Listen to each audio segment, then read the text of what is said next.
Assalamualaikum warahmatullahi wabarakatuh.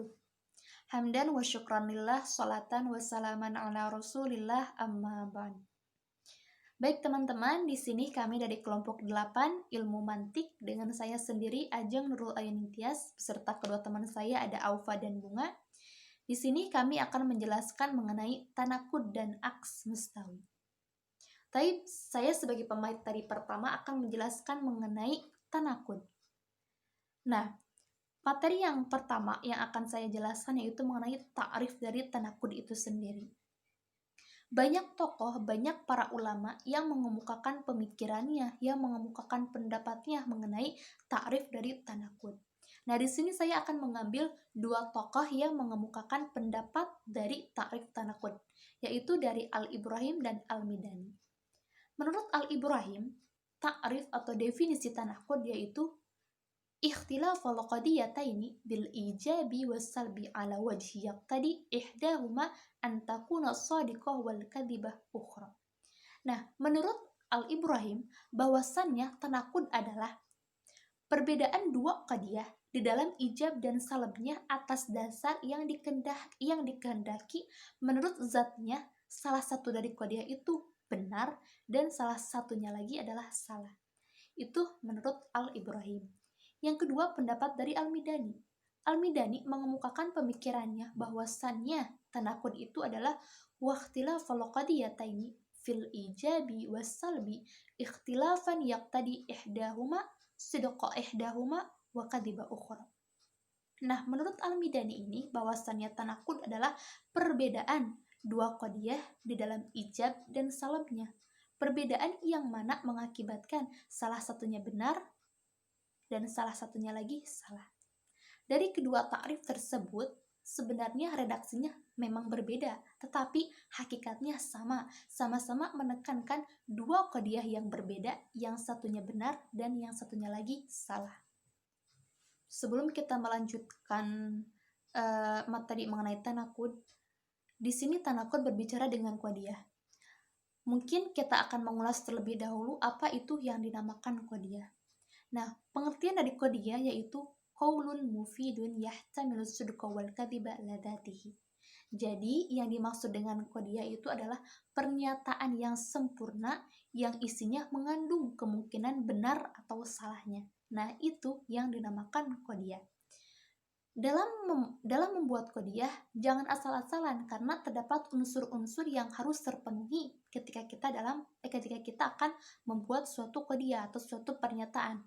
Nah, unsur-unsur yang harus terpenuhi dalam qadiyah ada 3 unsur. Yang pertama ada maudu atau kita kenal dalam bahasa Indonesia disebut subjek atau dalam ilmu nahwu kita kenal dengan mubtada. Yang kedua ada mahmul. Mahmul yang kita kenal dalam bahasa Indonesia disebut predikat atau dalam ilmu nahwu kita kenal dengan khobar. Yang ketiga ada robit. Robit dalam bahasa Indonesia kita kenal dengan kalimat penghubung atau kata penghubung. Dalam ilmu nahwu kita kenal dengan isim mausul atau juga bisa dinamakan isim dhamir. Nah, 3 unsur ini yaitu maudu, mahmul, dan robit harus terpenuhi dalam suatu qadiyah, Nah, itu yang dinamakan qadiyah. Selanjutnya, kita akan mengetahui contoh dari tanakud itu tersendiri. Nah, kita ambil contoh dari tanakud dalam bahasa Indonesia terlebih dahulu, yaitu contohnya seperti ini. Setiap besi adalah logam.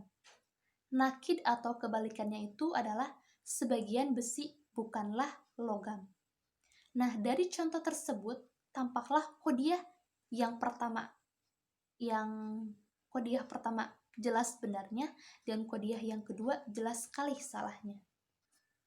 Nah, dari dua qadiyah tersebut atau dari dua pernyataan tersebut, kita dapat melihat qadiyah yang pertama jelas benarnya dan qadiyah yang pertama jelas sekali salahnya. Dari contoh tersebut, kita dapat melihat untuk membuktikan kebenaran satu qadiyah atau untuk membuktikan kebenaran satu pernyataan, kebenaran satu qadiyah, maka kita perlu melihat kebalikannya atau nakidnya yang salah. Maka tetaplah kita dapat melihat qadiyah itu benar. Setelah kita mengetahui ta'rif dari tanakud tersendiri, ada syarat-syarat dari tanakud. Nah, syarat-syarat tanakud ini ada 8. 8 yang harus terpenuhi, yang harus tercapai, yang bisa dinamakan itu tanakud. Yang pertama yaitu harus adanya kesatuan dalam maudu, atau yang tadi kita ketahui maudu bisa disebut dengan subjek atau bisa disebut dengan mubtada. Yang kedua ada kesatuan mahmul. Yang ketiga ada kesatuan zaman atau waktu. Yang keempat ada kesatuan makan atau tempat. Yang kelima ada kesatuan juz'i atau kulli. Yang keenam ada kesatuan kuah dan fi'il. Yang ketujuh ada kesatuan dalam syarat. Dan terakhir ada kesatuan dalam idhofah. Nah, 8 syarat ini haruslah terpenuhi, karena jika 8 syarat ini tidak terdapat dalam 2 qadiyah, maka tidak akan terjadi tanakud atau tidak tercapai adanya tanakud. Nah, kita akan ambil contoh qadiyah yang tidak memenuhi syarat. Contohnya seperti ini. Muhammad tidur, Ali tidak tidur. Tidur dan tidak tidur merupakan tanakud. Tetapi di sini Muhammad dan Ali dinamakan maudu. Muhammad dan Ali tidak sama, berarti tidak adanya kesatuan maudu. Maka dalam qadiyah ini Muhammad tidur dan Ali tidak tidur, tidak tercapai adanya tanakud. Nah, contoh yang kedua yang tidak memenuhi syarat, contohnya seperti ini. Muhammad sekolah, Muhammad tidak mandi. Nah, di sini maudu'nya sama-sama Muhammad, tetapi karena mahmulnya tidak sama, yaitu sekolah dan tidak mandi, maka qadiyah tersebut tidak terjadi tanakud atau tidak tercapai adanya tanakud. Contoh yang ketiga yang tidak memenuhi syarat, contohnya seperti ini. Muhammad tidur tadi, Muhammad tidak tidur kemarin. Nah, dari qadiyah tersebut, maudu dan mahmulnya itu tanakud.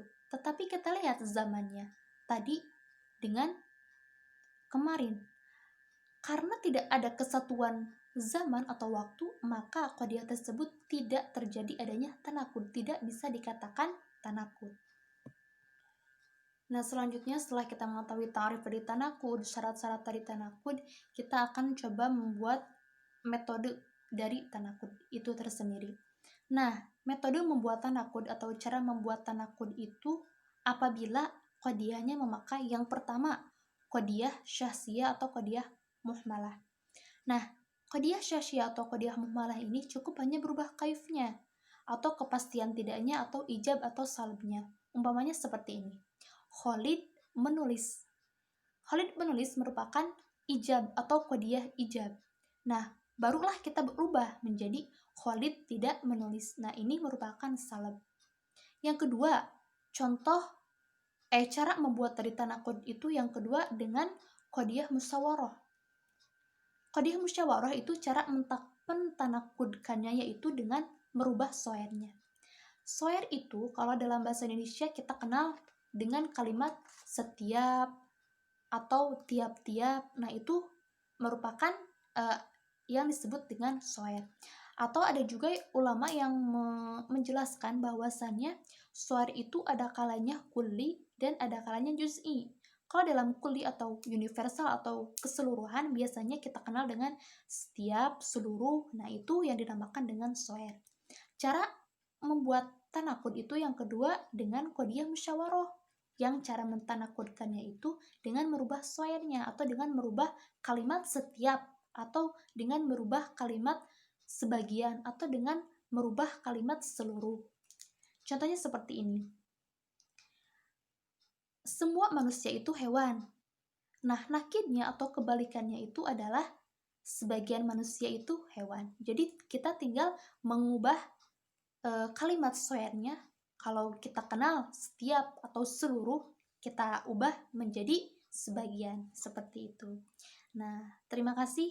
Itu yang dapat saya sampaikan mengenai tanakud, syarat-syarat dari tanakud, dan metode tanakud. Mudah-mudahan dapat dipahami.